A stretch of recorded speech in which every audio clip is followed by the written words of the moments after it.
শুভ দীপাবলি আর শুভ ভাতৃদ্বিতীয়া। ভাইফোঁটা উপলক্ষে আমি প্রতি বছরই কিছু না কিছু স্ন্যাক্স আইটেম প্রতি বছরই থাকে। এবছরও আমি একটা করেছি, কিন্তু এর কী নাম দেওয়া যেতে পারে রেসিপিটার আমার জানা নেই। রেসিপিটা শুরু করা যাক। আর রেসিপিটা যখন শেষ হয়ে যাবে, দেখে আপনারা প্লিজ কমেন্ট করে জানাবেন যে এটার কী নাম দেওয়া যেতে পারে।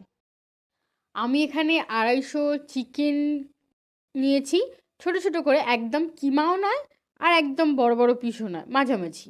আর একটা প্যাকেট হচ্ছে স্লাইড যে পাউরুটিগুলো হয় সেইগুলো। আমি এখানে দুটো মাঝারি সাইজের পেঁয়াজকে একটু থেতো করেই রেখেছিলাম, মানে একদম মিহি পেস্ট নয়, কিন্তু মোটামুটি একটা পেস্টের মতো, একদম গোটা গোটা নেই। গরম করে তাতে একটু তেল দিয়ে, খুব বেশি নয়, 2 চামচের মতো সাদা তেল দিলেই হবে, কারণ আমি একটু কম তেল দিয়ে রান্না করি। এতে একটু গোটা জিরে আর একটা শুকনো লঙ্কা ফোড়ন দিয়ে একটু ভাজা হয়ে গেলে, আমি যে আগে থেকে করে রাখা যে পেঁয়াজটা বেটে রেখেছিলাম সেই পেঁয়াজটা দিয়ে একটু নেড়ে নিতে হবে। একটু কালারটা ধরলে এতে 1/2 চামচের মতো রসুন বাটা দিয়ে দিতে হবে।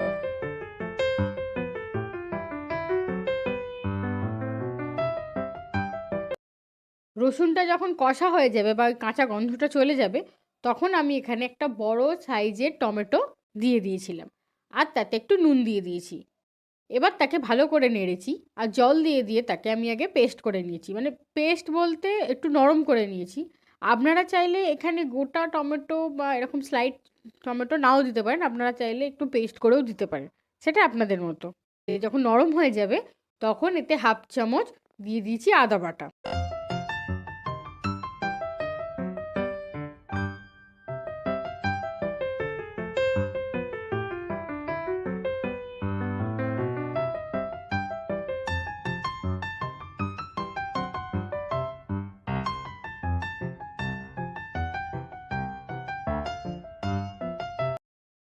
মশলাটা যখন কষা হয়ে যাবে আদাটা দিয়ে, তখন হচ্ছে এর পরে দিতে হবে যে আমি 250 চিকেনটা নিয়েছিলাম সেটা এর মধ্যে দিয়ে দেবো।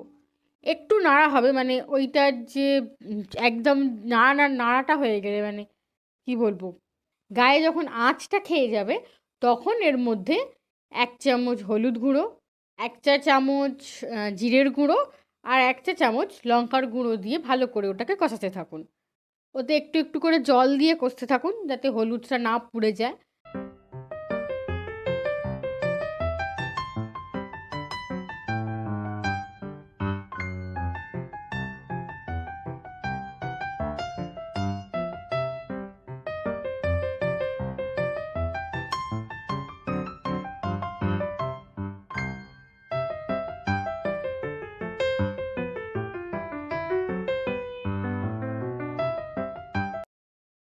মশলাটা ভালো করে কষা হয়ে গেলে তাতে একটু জল দিয়ে, মানে একটু বেশি করেই জল দিয়ে, যাতে মাংসটা সেদ্ধ হয়ে যায়, সেটা চাপা দিয়ে রেখে দিন।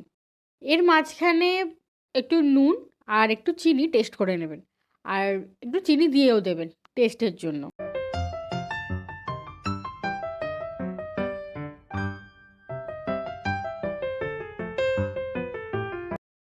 যতক্ষণ মাংসটা সেদ্ধ হচ্ছে ততক্ষণ আমি আরেকটা কাজ করে নিই।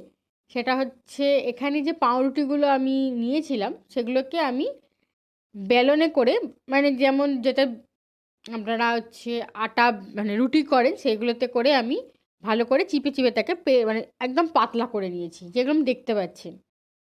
যখন ভালো করে সেদ্ধ হয়ে যাবে তখন তাতে আমি একটা বড় চামচের মতো মেয়োনিজ দিয়েছি। ওটা ভালো করে নেড়ে নিয়ে এবার তাতে একটা স্লাইড চিজ আমি এখানে দিয়ে দিয়েছি। এটা দিলে ভালো খেতেও লাগবে, আর এখন চিজ সবাই পছন্দ করে। আর ওটা দিয়ে ওটা খুব বেশ চিজি চিজি হবে, খুব ভালো লাগবে।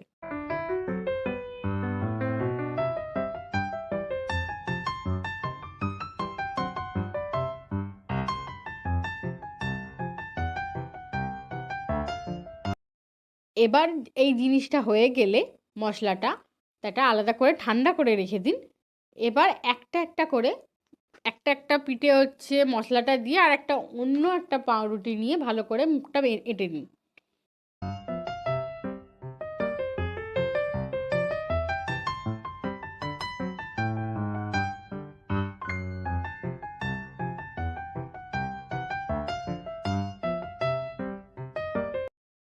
এবার একটা পাত্রে 2টো ডিম ফাটিয়ে নিন, আর তাতে একটু নুন আর একটু গোলমরিচ দিয়ে ভালো করে ফাটিয়ে নিন।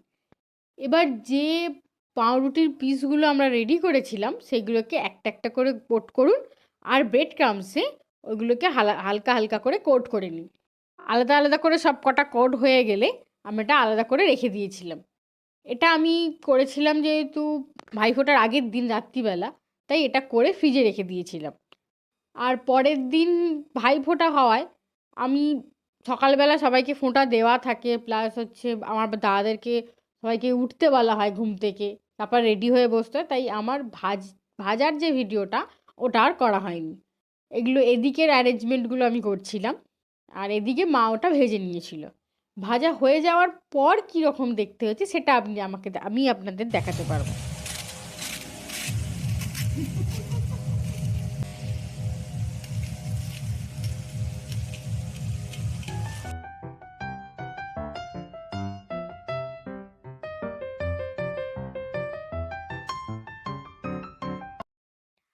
আর আমাদের যেহেতু বৃহস্পতিবার দিন আমাদের পুজো হয়, পরের দিন অমাবস্যা থাকায় বিসর্জন হয়নি। শনিবার দিন আমরা বিসর্জন দিইনি, আর রবিবার দিন মানে ভাইফোঁটার দিনই বিসর্জন দিই, তাই রাত্রেবেলা বিসর্জনের সব কাজ এগুলো হচ্ছিল, আর সেদিনই আমরা মাকে বিসর্জন দিই।